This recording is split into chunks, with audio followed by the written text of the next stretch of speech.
In conversation with Natalia Gould. Although Natalia has been writing since she learned how to pick up a pencil, Season Change is the first novel she has taken through to publication. She has a rich imagination and loves creating multidimensional characters and thought-provoking plots. A fascination and interest with people in general are what make her a natural storyteller. Natalia Gould spent her entire adult life as an elementary and middle school teacher. She still teaches part-time. She loves educating and interacting with children. Natalia also became an integrative nutrition health coach in September because of her interest in health, wellness, exercise, and nutrition. Natalia's plan to continue her career as a writer and is currently outlining plans for her next young adult novel. Natalia lives in Connecticut with her husband, daughter, dog, and cat. She enjoys long walks, meditating, reading, and spending time with family and friends. And on today's episode of Auto Interview, it's my utmost pleasure and joy to have on the show today Natalia Gould. Welcome on the show, Natalia. Thank you. Thank you for having me. Yeah, it's my pleasure having you on the show. And I just see that I've been pronouncing your name wrongly. Natalie, not Natalia. Natalie. Yes. Yep. Some people call me Natalia as a nickname. Oh, wow, that's amazing. So I'm still on track. Yeah, so Natalie, you've written a young adult novel in the name of Season Change, which I found the description of it to be quite compelling while I read through it on Amazon. Thank you. And now, could you tell us about this? What inspired you to write Seasons Change? I've always, I shouldn't say always, but for a very long time, I've been interested in the young adult genre. I'm an Oh, avid reader, and read all types of books, but one of the books that one genre I do love to read is young adult. And mm, I was inspired to write this book, ironically, because I, about 4 years ago, I sort of had what I like to call a midlife reevaluation, mm, or rather than say midlife crisis. And it made me start looking back on my life and made me start thinking about my formative years, what I was like as a teenager. And mm. when I was thinking back, I had sort of this cathartic experience. The ironic part about it is I was thinking about what would it have been like if I was different from the way that I was? What would it have Oh, been like if I had a different type of personality or if my mm, life circumstances were different? And I created this character who, you know, thinking along those lines. And like I said, it was a very cathartic experience. well, So it was sort of interesting because it was like my midlife reevaluation turned into a novel, something that I've wow. always wanted to do. Yeah. That's amazing, really. I love the sound of this and I love the start to the making of Seasons Change. So that's quite amazing to know. And now, Natalie, I'd love to ask you for readers who haven't read the book yet and without giving much information away, could we have a sneak in terms of themes of what we'd expect picking up the book? Also, are you similar or different from the character? I'd love to hear your take on that. Well, the book is about a relationship and it's about family and friendship, but it's Mm, mainly about a relationship. I wouldn't say it was a romance because I think that we tend to think you know, of romantic the books in the romance genre is a little differently from what I would say my book is more contemporary literature, young adult. yeah. Um, it is about a complicated relationship in high school and the ebb and flow of the changes that occur in this relationship, the ups and downs. Mm, Um, a boy, the main character writes in first person, and a boy her freshman year becomes interested in her, and it has to do with football and cheerleading and the whole culture of sports in high school.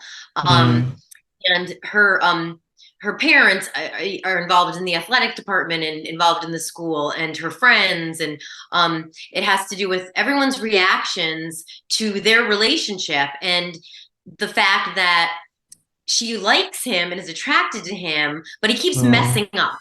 And the reader's wondering, will they end up together? Can he change? Or Mm. maybe it's her. Maybe she needs to change. And as you read, I think it's a fun read, but I think it also is frustrating at times because I Yeah. think when you're reading a book, there has to be conflict, there has to be problems, and people have told me, oh, I was so frustrated with the character at this point. And it's fun to engage with people about their, reactions to the characters and what's going on. Mm. So I think it's about the ebb and flow of high school and this relationship that is sort of tumultuous and Mm. whether you can make it work. And Wow. the second part of the question, I think, is very interesting because, as I stated before, this character kind of came as a result of me thinking about what I was like as a teenager. And Wow. unfortunately, I was, I was very interested in socializing, and my character is too, but I put that above studying. So I started thinking, I wonder what it would have been like if I had been more studious in high school, or what would have been like if I had been more, you know, um, interested in getting good grades rather than, going to parties, things like that. And it's not that my character doesn't do that, but she is definitely more serious than I was in high school, more studious. Um, and I was the type that, didn't make very good decisions when it came to the boys I was interested in. But I started Oh. thinking, what would it have been like if, the tables had been turned and somebody was interested in me in this way? How would I have reacted? So I kind of created a character who was different from me, in not only her personality, but also her life circumstances. I grew up in a very middle class family. My parents are great. Her family's upper middle class. Her family is, her parents are very different from mine. Oh, Um, wow. and you have to would read to start sort of, I don't want to give too much away, Yeah. but so that did turn out to be sort of, interesting for me, and therapeutic. Even though she is Hmm. unlike me, she does though have the same neuroses that I have, which is the Wow. one thing I think similar. We both have anxiety, so that Wow. part of my personality, since I birthed her, she did inherit that from me. Wow. Wow. I love the sound of this. This sounds quite interesting to me, really. And I love the Thank you. comparison between, the character and what you would have been, back then in high school. Yes. All of this sounds quite compelling to me. And now, Natalie, I'd also love to ask you, do the name of landmark and the story have any sort of significance to you? Would you love to talk about that? Yeah, what's funny? I used a lot of names in the story, just names of characters that are similar to people I know in real life. And that's because Oh, the names are just common names that I happen to like, or, picked out for certain characters. But the names of the characters don't have any significance to people I know. oh, But the wow. names of landmarks do. My grandmother and I were very close, and her name was Rose Lamonico Graziano. And Wow. so I used her name for the town that Jessica lives in. It's called Rose Valley. I made it up. Oh, It's a fictional town, and it is in Connecticut. It's in New England. It's based in New England. So Rose Valley was wow. named after my grandmother. She lives a town within a town. So Jamestown is the town, within a town, sort of like I grew up in Colony, which is part of Albany. So Jamestown has significance because I actually dedicated the book to my uncle who died at a young age. Mm. Oh, Um, he wow. was an inspiration to me as a writer. And so that was the significance there. And this high school she attends is Lamonico Creek, which was my grandmother's maiden name. Mm. And there's a city mentioned in the story, and it's called Desmond. And I actually happened to get married at the Desmond, which is a hotel in Albany. So Oh, those landmarks all came from important things in my life. wow. Wow, that's quite lovely to know, really. I love the sound of this, and thank you so much for sharing. Now, Natalie, as authors, we all have different ways of reacting to feedbacks and criticism of our works. And I'm curious to know your opinion about criticism. How do you react to negative criticism of your books if you've ever had one in time past? Um, it's hard for me to answer this, not in a bad way, but I'm gonna speak to the constructive criticism part Yeah. because I think constructive feedback and criticism is very important. I happen to have two people in my life who are my editors. And I was Oh, very fortunate because my sister is an English teacher and she's interesting. edits and writes reviews for books. My best friend is also a writer and a part-time college professor. So they Mm, edited my book and they gave me constructive feedback and criticism. And I don't think I know the book would not be what it is without their help. They wow. you should change this word or you should add this or this scene doesn't work, and that was so helpful. Mm, um so I think even anything that is done in a positive way, that is done with good I asked for their help, but also with good intention. um when it comes to and I also have been doing video socials and speaking about my book and the wow. format video socials with Brander. We do everybody's marketing different things, and the feedback on that platform is just fabulous, and it's helped me Wow. grow as a speaker, somebody Wow. as a marketer. Interesting. So I think feedback is important, and I think that if it's done in good faith, I think that it's wonderful. Now, I am not as well known as a lot of other authors out there, so I haven't experienced this, and I don't know if I will. But Mm, the reason I say that it can be a difficult question is because I belong to a lot of reading sites like Goodreads. yeah. Um, and Amazon. And you get a lot of good, great feedback from those apps. But you also get a lot of people who, as a writer and a reader, it's Yeah. very shocking to me sometimes the reasoning behind people's feedback. And like I said, this isn't personal. It's um it's not something I've actually experienced yet because I'm really not as well known of an author. I think you kind of Mm, have to be known to be into that category. But some people will rate a book. I read a book called Saving CC Honeycutt years ago. I loved the book. I went to look it up and rate it, and I saw that somebody had given it a 1-star review. So I wow. assumed that they didn't like the book. So I looked at what they wrote, and they said, I loved this book. It was a great book, but it wasn't marketed the right way. It was marketed in the wrong genre. 1 star. Oh, You know, and wow. over the years have tended to see a lot of reviews like that. I loved the book, thought the plot was great, but I didn't like the names of the characters. Write reviews that really aren't done in good faith. And that triggers new authors. And I don't know if people what the reasoning behind that is. So I know a lot of well-known authors don't even look at those sites anymore because that's becoming more and more prevalent. So that's unfortunate. But constructive feedback done in good faith, I think, is wonderful, and I am so open to that. Wow. Wow. That's quite lovely to know, really. I love your take on that. That sounds very educative and quite informative to me. So thank you for sharing. Thank you. Yeah, and now Natalie, I've always been fascinated about how authors, especially novelists like yourself, craft long sentences and brings words together in a way that it eventually makes a great novel. This always leave me thinking about how exactly they got their inspiration and ideas. Now, as far as writing is concerned, I would also love to ask you, how do you get your inspiration and ideas? Where did they come from? Like in my bio, I've been writing my whole life and I've written other novels, but I haven't felt comfortable enough to actually publish until now. Wow. And so I've had lots of ideas over the years. And I would say, I was thinking about this, I think that my ideas are always inspired by other art forms, and the end Wow. product is nothing like the inspiration. So, Mm. for instance, the idea for Seasons Change came because I was watching a TV show, and I don't even want to say what it was because it's actually nothing like my novel. But Wow. I was watching the TV show and I was very inspired by the TV show.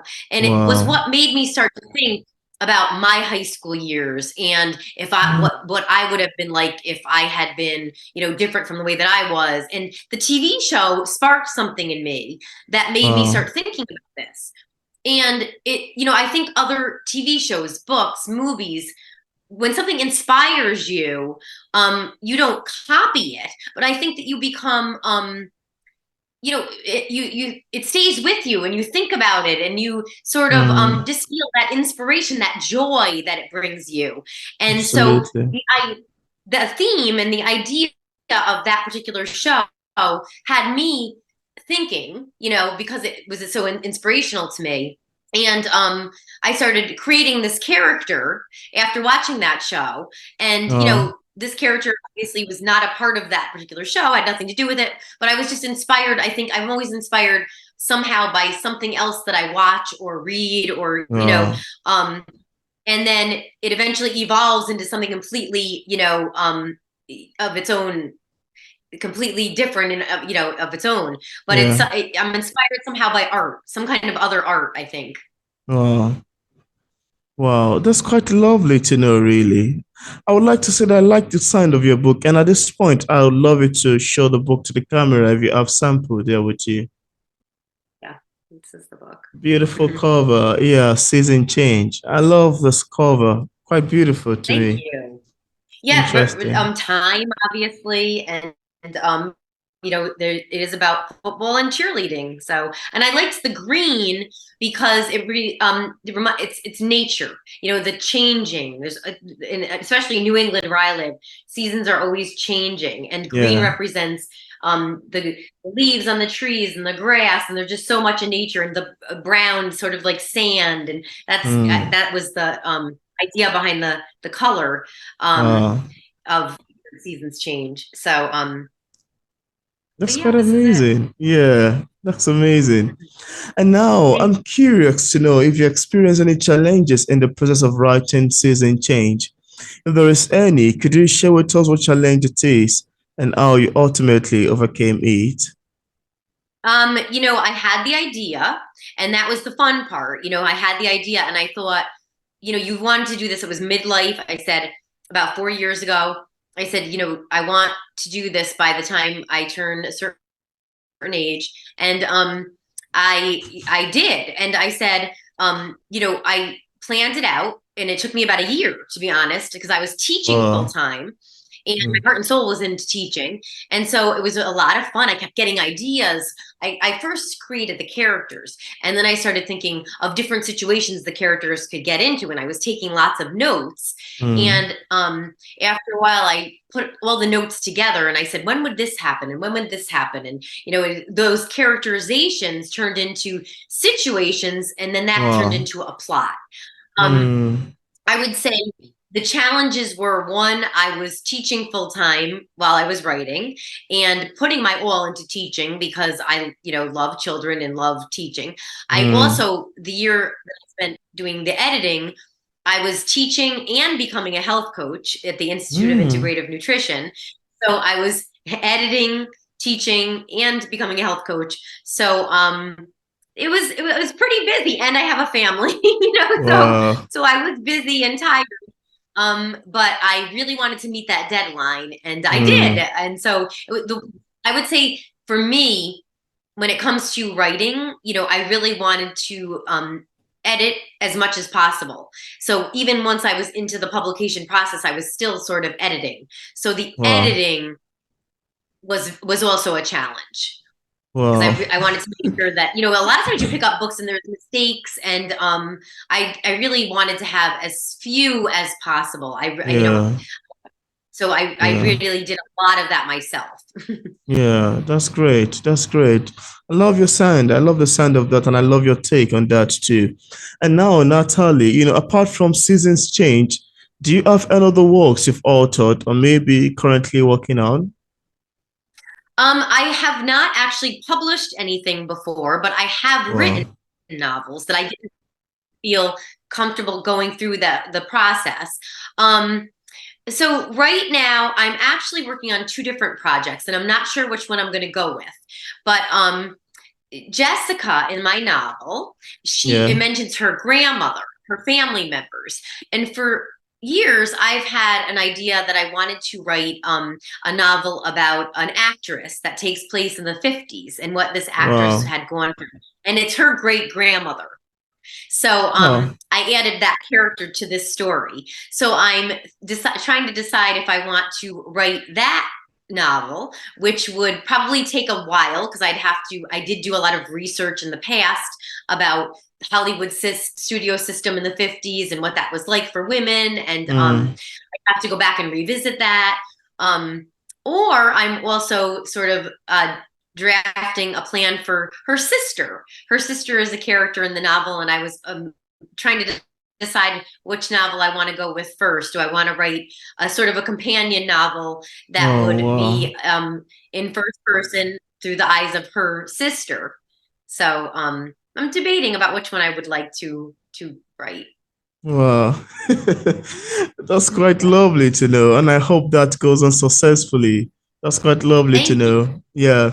So, Natalie, is there anything you would love to share with the viewers about your books that we did not mention in this interview and you'd love the viewers to know? Also, what sort of advice do you have for other writers who are still struggling with publishing a book? Um, I think that one thing I'd like people to know is when you hear the term young adult, a lot of people still have a stigma about it. Yeah, that's And true. a lot of people think my book is for kids, and it's not. I would say anyone under 13, this really isn't a book for them. I don't put gratuitous, I don't feel profanity or sex or violence in my book or any of books that I will be writing in the future, but Yeah. there is what I feel is necessary to the plot. And I don't feel that that is, appropriate for kids. With that being said, it's really not just for teenagers. It's also for anyone. I have had women and men in their 70s who have read it and have enjoyed it. I've Wow. had middle-aged women, teenagers, people of all ages, Yeah. over the age of 13. And I think Wow. that people don't realize if you're 50 and you're reading a book about a 20-year-old, you're reading something that's out of your, not in your age level. So what's, books that are young adult, you might also enjoy. You might enjoy Absolutely. reliving your high school experience. Somebody told me they didn't have a good high school experience, but they enjoyed reading the book because it helped them to sort of relive it through somebody else's eyes and have some fun with it. And Mm, I think taking away that stigma, oh, it's young adult, I won't be interested, is mm, one thing. Because I do think that a lot of people, even, people, not only in their 20s and 30s, 40s, I think even older people, because I have yeah. had older people read it and Yeah. enjoy it. So, um, so I do think if you are hesitant to read it because it's young adult, I think you could take a chance and you might find that you'd enjoy it. Um, Mm, Another thing for advice I would say is when you decide that you want to write a novel, I would plan it out and give yourself a timeline, but give yourself yeah. some grace. Don't rush. Don't make it into something that's going to be unpleasant because you won't Mm, get it done. I took absolutely. a year to plan, 2 years to write, and a year to edit the Wow. book because I knew it wouldn't be fun. And it's not always fun, it's work, but I wanted there to be some grace there. I wanted there to be some joy. And if I was Absolutely. doing it in a rush, if I didn't give myself a doable timeline, Yeah. it would have made my life miserable and then it wouldn't have brought me joy. And I think Mm, you want to think about creating something in a way that's going to bring you joy, and it's going to be work, but it's going to not be too much work in the way that it will make you miserable and unhappy and resentful. mm. Wow. Wow. Wow. I love your take on this and I love your advice. It sounds very pulling, and I'm hopeful that viewers, including myself, would love to utilize it. Now, Natalie, would you like to read a short section of your book to the audience? It could be your Sure, favorite line, paragraph, or page. Yeah, that'll be sure. fine if you would I was love going to to. start with one paragraph and then kind of skip a little. Is that okay? That's fine. I was going to read Absolutely. one paragraph and then skip down because in order to get to another part. So the prologue, it begins with, for the longest time, I overlooked the fact that I had a life before Jamie Russo. He became such an integral part of my world for so many years that I forgot what life was like before he existed, at least before he existed for me. I'd managed to survive pre-Jamie for 13 years. When that Wow. thought initially occurred to me, I was astonished. It was equivalent to an unexpected slap across the face. It was startling because I let myself overlook this reality for an incredibly long and, in my opinion, inexcusable amount of time. And Mm. then I was going to skip a little towards the end. I never admitted it to anyone before, but once I began feeling less embarrassed and more relaxed with Jamie's attention, I only pretended to be irritated. I secretly started to take pleasure in it. It wasn't because I craved compliments. When it came to my appearance, I had always been secure enough not to need admiration or praise. It was not the attention, it was Jamie's attention that I began to yearn for and enjoy. I didn't realize how I felt until I had a dream about him one night, approximately 3 weeks after he'd noticed me. In my dream, we were kissing passionately, and I woke up feeling aroused. At first, I was shocked. I hadn't realized until then that I was sexually attracted to Jamie. The dream occurred in early August, and I never told anyone about it. Over time, my enticement only grew stronger. He was so good looking, I fantasized about his hooded chestnut eyes and chiseled chest. I soon realized that everything about his appearance made my heart flutter.